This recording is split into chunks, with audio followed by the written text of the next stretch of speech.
Good day mga ka-travelers, good morning mga ka-travelers, no? At panibagong activities na naman tayo ngayon mga ka-travelers, gawa ng syempre at nakapag-drive na naman tayo nitong Hyundai Ion. At ngayon sa vlog na ito mga ka-travelers, i-renew natin itong Ion. At titingnan natin kung magkano mga gastos natin. So nakaraan ang nagastos ko dito ay umabot ng 4,000 mahigit, gawa ng meron siyang penalty. Naglap siya sa kanyang mismong due date, at ngayon sana hindi umabot ng 4,000, sana mga nasa 3 plus lang. So kailangan natin i-renew to ngayon. At yun, nakapagdala na rin tayo ulit ng Ion. So susubukan natin kung ano yung performance nitong Hyundai Ion. Tara, samahan niyo ako at magre-renew tayo ng ng sasakyan na tong maliit, napaka-cute mga travelers. So ayun, wala ng stereo to, kinuha ng may-ari yung stereo niya. Yan, medyo pasensya kayo, medyo madumi, makalat. At yun nga mga travelers, you know, medyo madumi dito sa likod. So hindi gawa na siya kanina, gawa ng nautusan lang ako mag-renew nito, hindi kasi ito sa akin mga travelers, no? So hindi pa tayo nag-aircon. So mag-aircon tayo. Yan, ito yung kanyang AC. Siyempre bago natin pindutin yung AC, pindutin na muna natin yung fan. Then yan, easy na natin. So, total, uminit na rin yung makina niya. O yun, nagbabibrate siya. Yun yung problema pag naka-aircon. Ayun, nagbabibrate, oh. Nagbabibrate yung, nagbabibrate. Pag talagang yung aircon niya ay nag-on. So, tumataas yung minor. And, nagbabibrate tuwing gumagana yung aircon. So as yung vibrate niya kasi parang ano talaga, nanginginig talaga yung buong sasakyan. Parang hindi normal yung ganitong kalagayan ng sasakyan na ganito. So bahala na yung may-ari nito magano. Basta yung linya natin ngayon ay magre-renew lang tayo guys, no. So pupunta tayo ng Bunton kasi doon ng doon yung mabilis pa renewan nitong Ion doon sa Bunton mga ka-travelers. So, punta tayo dun ngayon. Okay din sa performance to si Ion eh. Maganda rin. Ang inano ko dito, matipid sa gasolina to, mga ka-travelers. Basta Ion, ano pa yung isa, Mirage, no? Pagkakalam ko, 3 cylinder lang to guys.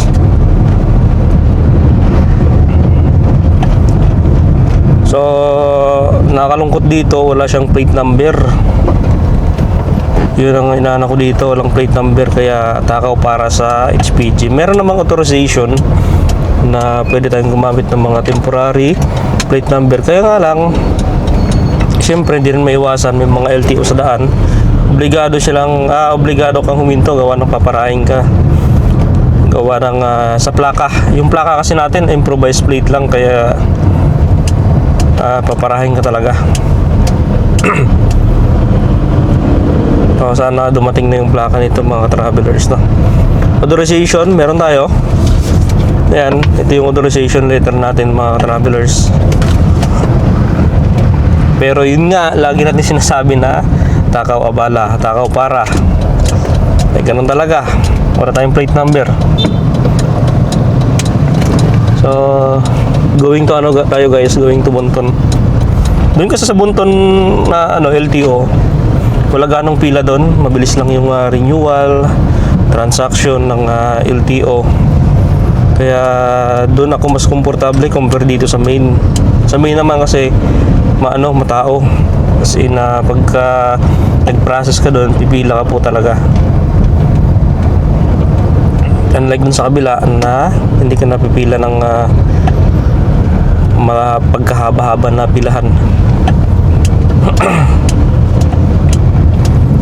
Medyo lang to, medyo mahina lang yung hatak nitong Ion na ginagamit ko ngayon, lalo pag naka-aircon. Low power kung tawagin, low power siya. Pero pagka naka-off naman yung aircon niya, medyo okay. Then pag may karga ka naman na 3, ayan, dyan ka na naman mag-a-adjust sa pwersa niya. medyo ano siya, malata. Minsan mag-steady ka lang pag smooth lang yung takbo. Na second gear lang. Hindi ka na makapagbitaw ng fourth gear. So third gear to second gear lang. Yun yung mga ano nito, mga disadvantage sa iyon. Pagka damor nga makarga o maraming karga, doon siya mas ano, mahina. So ganoon talaga mga travelers, maliit lang kasi makina eh. Yun. So papakita ko sa inyo yung pag-renewhan natin dito sa Bonton. Okay, pakita ko sa inyo guys. Dito, ano tayo, nag-diversion road tayo mga ka-travelers para mas mabilis ang takbo natin. Dito kasi isa sa shortcut. Kumbaga ito ay walang ganong dumadaan dito mga ka-travelers.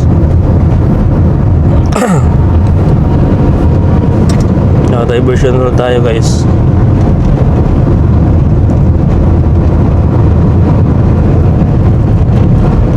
Yun, sa mga hindi pa nakasubscribe, baka naman guys, subscribe na kayo sa ating channel. And syempre, click nyo na rin guys yung subscribe button. Click nyo yung bell and click nyo po yung all. So, ayun, andito na tayo sa diversion. Malapit-lapit na rin tayo kasi nasa stoplight na rin tayo mga travelers. Yan, daming mga establishment dito. So, ang gamit kong camera, Action Porto mga travelers. Kaya kahit hindi mo na siya hawakan, ikutin mo na lang siya, tatransfer na sa gusto mong mayroon kasi tayong stick.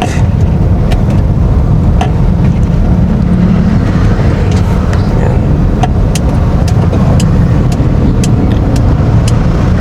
Dito tayo sa mga bigas, ano? Daming mga bigas dito na mga nagtitinda, abuno. Yan. So dito ang diversion road dito sa Tuguegarao, laging may LTO. Kaya napakadelikado mga ka-travelers. Opo na sa tricycle.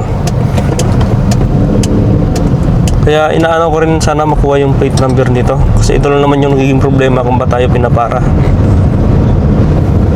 Itong ating plate.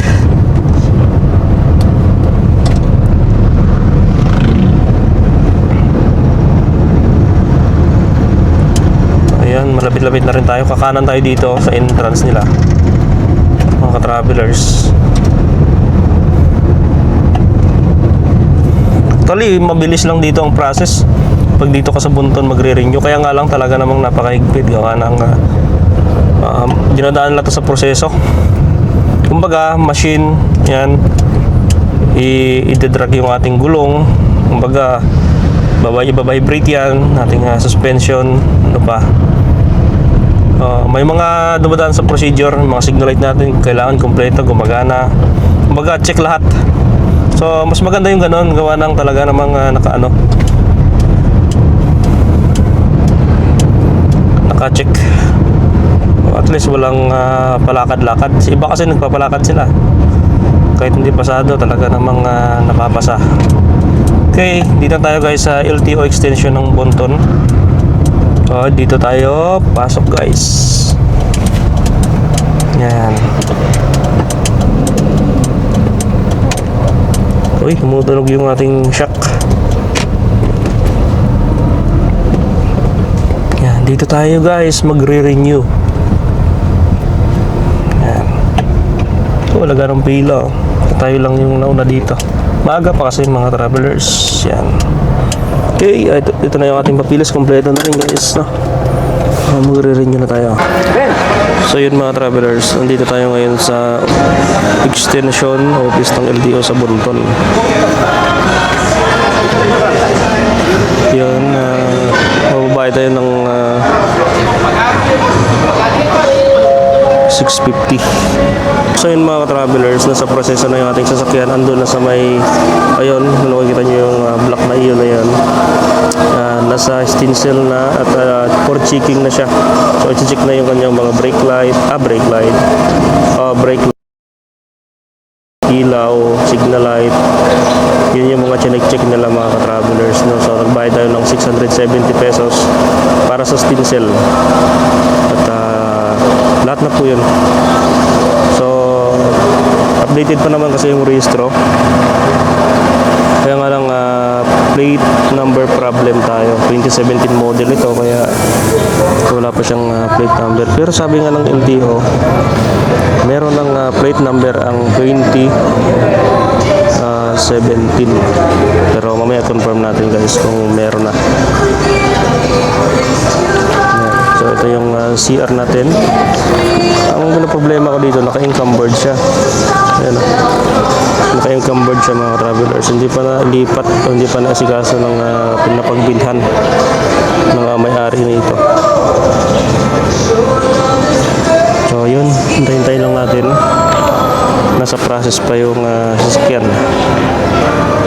Ayan mga travelers, pasado naman lahat ng test dito sa trike na sa Hyundai Ion. So wala namang bumagsak. Okay, so proceed tayo sa insurance. Magkano mo insurance? Sir, address. Login. 201. So ayan mga travelers, nakalabas na natin siya insurance. So nagbayad tayo ng 1,200 sa TPL. Yan. So nagbayad tayo, ito yung binayaran natin, 1,200. At next ay nag-submit na tayo dun sa loob sa office. Submit na natin dun for uploading na ng bagong registration. So then follow up na rin natin yung kanyang plate number. So napakabilis lang dito mga travelers sa Bonton. Mabilis lang yung process dito, maganda mag-review. Okay mga travelers, hintayin natin yung release ng ating bagong OR. Okay, dito tayo sa Bonton LTO extension. Yun mga ka-travelers, at syempre kakatapos lang natin magpa-renew ng ating Ion. So yun mga ka-travelers, no? So isisahin natin yung nagasto. So ito yung ating bagong rehistro mga ka-travelers. Yan, so okay na, pwede na tayong bumiyahe mga ka-travelers. So ito lang yung abala, yung ating plate number, yung abala mga travelers, gawa ng wala pa tayong plate number. So paparahin pa rin tayo ng LTO niyan, pero papakita lang natin itong ating authorization. At ngayon titingnan natin kung magkano lahat na gastos natin sa ating pagpa-renew. Okay guys, so complete natin na 670 plus insurance na 1,200. Okay, insurance natin ay 1,200. Okay, bali 1,800 na, plus nitong ating registration o yung UR natin. Yung UR natin ay 1,610. Ayan, so umabot siya ng 3,400 mga ka-travelers, yung lahat-lahat na 3,400. Ayan. So, okay lang mga travelers, wala naman tayong penalty. Pero pag may penalty yan, ang presyo po niyan ay nasa 4,480. So, sa ngayon, okay na mga travelers. Mas napumura tayo gawa ng wala tayong penalty. Ayun. Mga travelers, sa mga hindi pa nakasubscribe dyan, baka naman subscribe na kayo sa inyong channel. At syempre, sa mga hindi pa nakarenew ng Ion, kaya mag-renew na kayo. Huwag nyo na hintayin na magkaroon ng lapse yung inyong registration, kasi mahal po pala yung mahal po pala. Kahit isang araw lang na malate ka sa registration ay magpipinalty ka na ng 1,000. Ganun kahigpit na ngayon ng LTO o yung Land Transportation Office. So ayun mga travelers, so dito sa kagandahan